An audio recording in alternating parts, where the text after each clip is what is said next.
Oftentimes, managers are promoted into positions where they must grow the business immediately, and there's a hard and high expectation of them to be able to move the top line.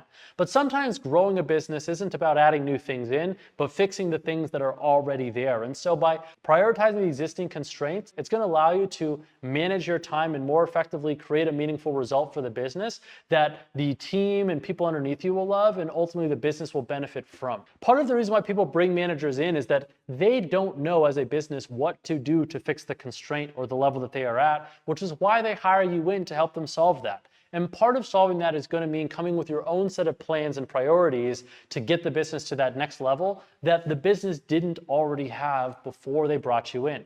Because if they had a plan to get there, then they would already be on their way. And some companies do, but the majority of them don't.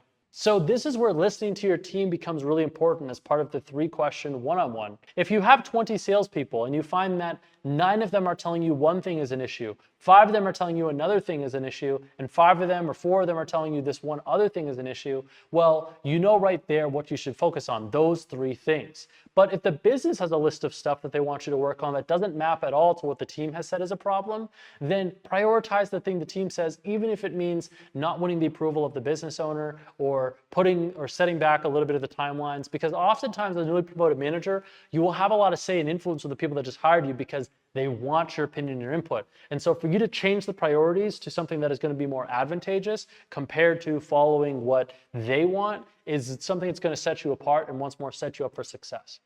Now, the types of things you should prioritize are things that will unblock your team's productivity.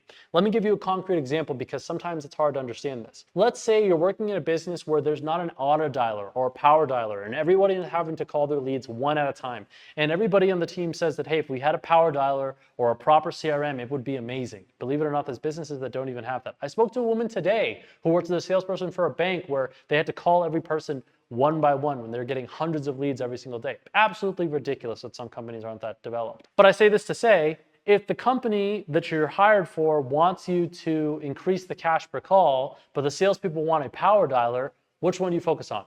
The productivity and performance of your team, because if the cash per call doesn't increase, but more calls come on the calendar, the business will grow, and more importantly, you will allow there to be more future efficiency, and you'll solve the thing that's a priority of those you are leading, which will make them like you that much more. Another example for you.